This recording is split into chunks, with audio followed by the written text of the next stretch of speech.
शामिल हो जाएगा। और मैं देख रहा था कि हमारे समाजवादी पार्टी के जो साथी हैं वो सुबह से दोहा पढ़ रहे हैं, वे सुबह से वेद पुराण की बातें कर रहे हैं, वे सुबह से मान्य सदस्य, धन्यवाद मान्य सदस्य इंद्राणी जी। हैरानी हुई आप प्लीज, ये समाजवादी पार्टी के हमारे जो साथी हैं जो कि अयोध्या मान्य सदस्य प्लीज आप लिख दीजिएगा, कार्रवाई में शामिल हो जाएगा। समाजवादी पार्टी के हमारे जो साथी हैं अपनी मान्य सदस्य आपका समय खत्म हो गया, आप कृपया करके लिख के दे दीजिएगा प्लीज। समाजवादी पार्टी के साथी हैं आपका कार्यवाही में शामिल हो जाएगा। कभी भी सनातन धर्म के लोग नहीं रहे।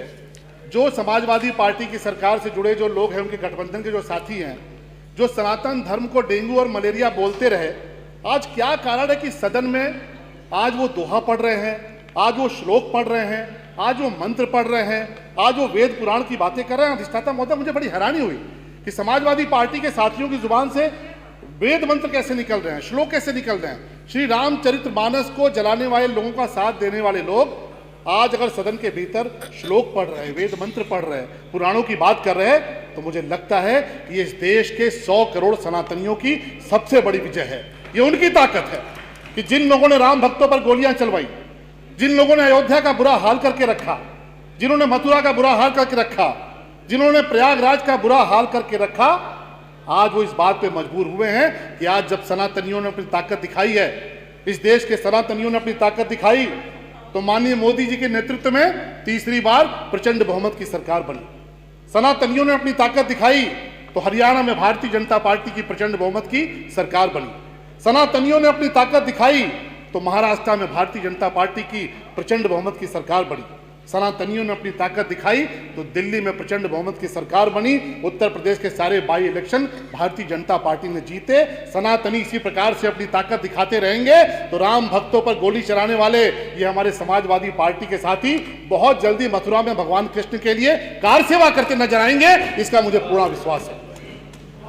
मैं तो सुबह से देख रहा हूं, मैंने आज देखा, हम सब तो बहुत उमंगित हैं, बहुत उल्लासित हैं, और इस देश का जो करोड़ों करोड़ों सनातनी परिवार है वो प्रधानमंत्री मोदी जी के लिए, मुख्यमंत्री योगी जी के लिए ऋणी है कि जिस प्रकार की अद्भुत दिव्य कुंभ की, महाकुंभ की व्यवस्था की गई, हम सब अपने आप को गौरवशाली महसूस करते हैं कि हमने अपनी आंखों से वो नजारा देखा है। हम सब भाग्यशाली हैं कि हमारी आंखों के सामने इतना दिव्य महाकुंभ हुआ है, इतने जबरदस्त इंतजाम हुए हैं। भला कौन सोच सकता था, क्योंकि हमने वो पीड़ा देखी है। हमारी अयोध्या को फैजाबाद बनाकर रखा गया, उपेक्षा की गई। हमारे प्रयागराज को इलाहाबाद बना के रखा गया, उपेक्षा की गई। मथुरा में भगवान कृष्ण के मंदिर की उपेक्षा की गई। लेकिन मैं धन्यवाद देना चाहूंगा इस देश के करोड़ों करोड़ों सनातनियों का कि उनका आशीर्वाद हुआ। दिल्ली में मोदी जी बैठे, उत्तर प्रदेश में योगी जी बैठे, डंके की चोट पे इलाहाबाद को प्रयागराज कर दिया, फैजाबाद को अयोध्या कर दिया।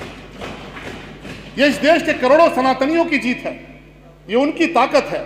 और इसलिए इस देश के करोड़ों सनातनियों की तरफ से, अपनी देवरिया विधानसभा की महान जनता की तरफ से मैं माननीय मोदी जी का, मैं माननीय योगी जी का कोटि कोटि अभिनंदन करना चाहता हूं। हम लोगों ने वो दिन देखा, आज चर्चा हो रही थी जब मुख्यमंत्री योगी जी ने कहा था कि हमने बहुत बड़े इंतजाम किए हैं, करोड़ों की संख्या में लोग आएंगे। किस प्रकार से समाजवादी पार्टी की तरफ से, किस प्रकार से विपक्ष की तरफ से मजाक उड़ाया गया, किस प्रकार से महाकुंभ पर हमला किया गया, किस प्रकार से महाकुंभ को अपवित्र करने का प्रयास किया गया।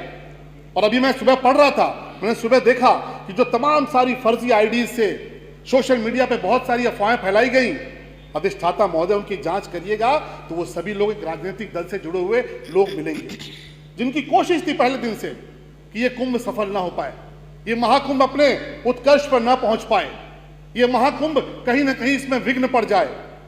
लेकिन आज जब उन्होंने देखा कि 55 करोड़ की संख्या, आज तक 55 करोड़ की संख्या पार हो चुकी है, 55 करोड़ की संख्या में सनातनी महाकुंभ में डुबकी लगा चुके हैं, तब सुर बदलने लगे हैं। आज महाकुंभ पे चर्चा हो रही है, आज वो महाकुंभ को लेकर चर्चा कर रहे हैं, उसकी चिंता कर रहे हैं।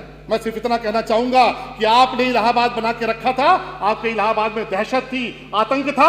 हमारे प्रयागराज में साधु संत हैं, भक्त हैं, दिव्य महाकुंभ है। धन्यवाद, धन्यवाद। ये बदलाव हुआ है। 10 सेकंड और दे दीजिए। मा- मैं अपनी देवरिया की जनता की तरफ से एक निवेदन करना चाहूंगा जल्दी से कि बता मेरे देवरिया में एक जिला अस्पताल की बहुत आवश्यकता महसूस की जा रही है। मैं अनुरोध करना चाहूंगा कि जिला अस्पताल बना दिया जाए और हमारे यहाँ भीखमपुर रोड पे एक रेलवे क्रॉसिंग पड़ती है, वहां पर एक ओवरब्रिज की आवश्यकता महसूस की धन्यवाद। जा रही है। माननीय मैं चौधरी निवेदन अनुरोध बाबूलाल करूंगा, जी। उसका भी निर्माण कराया जाए। धन्यवाद।